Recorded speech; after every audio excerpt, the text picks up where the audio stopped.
There's all of our stuff. Is there a snake back there?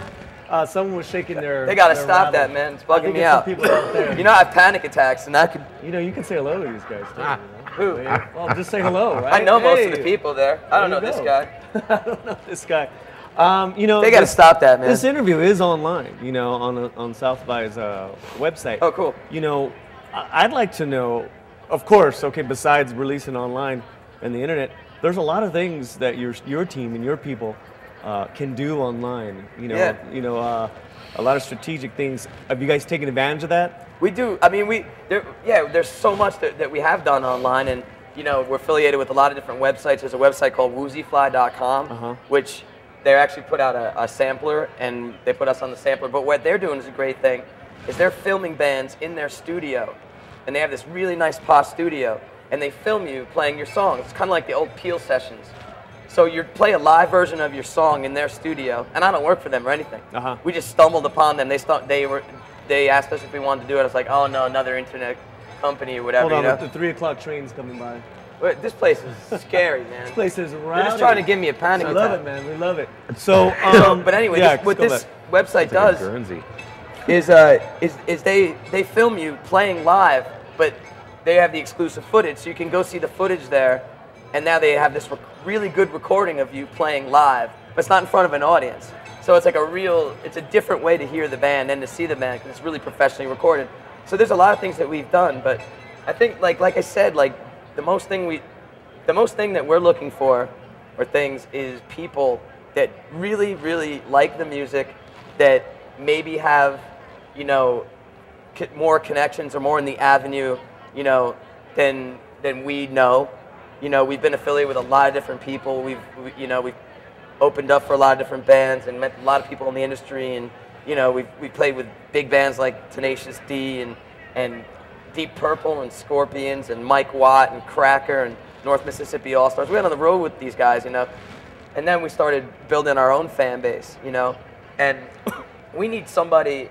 And like I said this to the last label that we had, is I was like, they're like, you know, what do you foresee, you know, doing with your album, you know? And I'm like, I know what you got to do. You got to focus on our markets. They might be B markets or C markets, maybe. You know, some of the college markets are, you know, even like Seattle or bigger markets. But to focus on our markets, not just carpet blanket, you know, and target to 13-year-olds that hope that some 13-year-old is going to just, like, you know, be the tipping point for every 13-year-old around the country. It's not that way. It seems that bands now, they really need to know their market. They need to know their people, right? Because you're so right. Because I actually don't believe in A, B, or C markets anymore. No. It's your market. It's your market. You know, and the more strategic you can get with that, then the more successful your longevity. And that's what we told the label, and they're like, yeah, sure, that's a good idea. And then what'd they do? Hired so-and-so to carpet blanket the U.S. Hired so-and-so. All right, so they go like, oh man, I feel so bad if I'm dissing these guys, because they know, you know, I don't know, they probably won't see it, but whatever. It is what it is. It's a case study. It is a case study. But basically, but you're not the only band to talk to. No, we're the only band. I'm telling you, I've seen a lot of bands. We play with it. This is the deal, that it's in the hands of the bands. Right. The bands, more than the labels, are making music that they're trying to sell to labels, that they're trying to sell. It's like making a Gap commercial. I see so many bands in New York, and no one's doing anything with their personality. They don't sound like their personality. They sound like another band. They look like another band. That's defeating the purpose. This is what I say. If you're friends in a band and you don't like that band, even though they're your friend, you're a better friend by telling them to, like, you know, that you don't like their band. Yeah. Like, just don't go to their show. They'll break up and start another band. But don't go to their show, because if they suck, they suck, you know? I'm sick of it, man. I'm sick of sucky music, you know? I think we're all sick of sucky music. Where everybody is, right? Who isn't? I don't think anyone here likes sucky music. Yeah, but do you guys like sucky music? But then they start bands that suck. No, Well, the thing is, and then those sucky bands are the ones that they do all the blanketing of, you know. And, right. You know. Exactly, and it clouds up the issue for bands like us. But it seems like it's just a different world that, you know, that they're in, and then the, you know, day-to-day bands that grind it out. You know what, man? Think about any band in any, like, you know, kind of wave of bands, like in, you know, what we call, like, whatever, like trends or whatever. Like, back in the day, if it was like the thrash metal or if it was the alternative scene, bands they sounded different. They had different personalities. They had maybe they had some things that sounded the same, but band A was different than band B, and they had different types of songs. They took it a different way. I think it has to do with probably the towns they came from and what their agenda was the whole time. Because usually when you're just trying to get together with other musicians to create some work, there's no agenda to pose and to get a look and all that see what stuff. comes out. Sure. It's how your fingers play the guitar, or how your voice sounds on the mic, not like copying somebody else. Well, let's talk about South Bay. You guys excited to be here in Austin? Oh yeah, man. We love Austin. I love Texas. We did 17-hour drive yesterday. Got here at 1 in the morning. Oh wow. And we played like Nashville the day before, kind of warm up for this. And we're happy to be in Austin. It's great.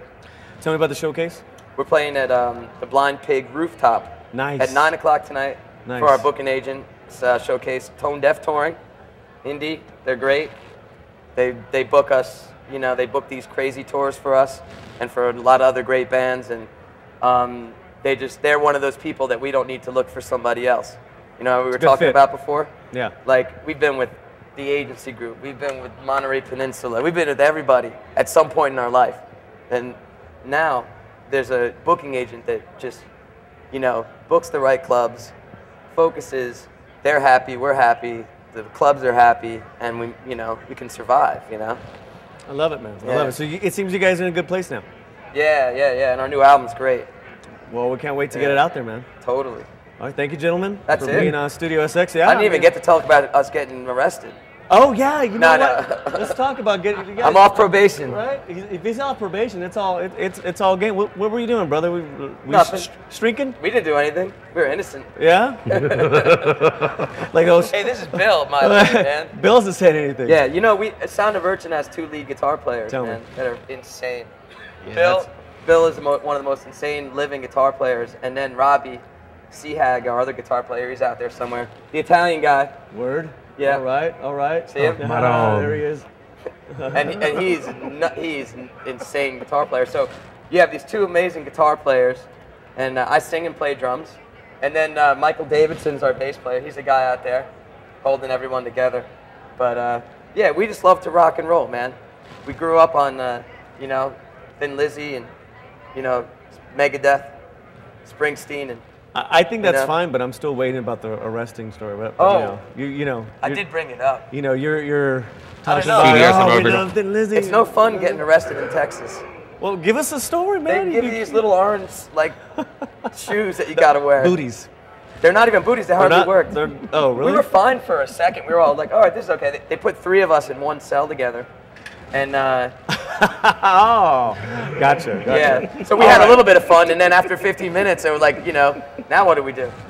Well, let's end it there. We had a little bit of. Because I don't want to get a little sex, Yeah, little sex. Just a little. Little sex. Little prison sex.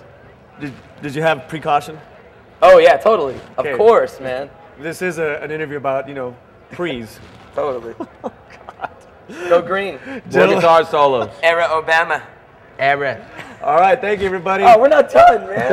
You guys are getting done. started. You guys are done. I'm As starting to far feel as this comfortable. room, you guys are.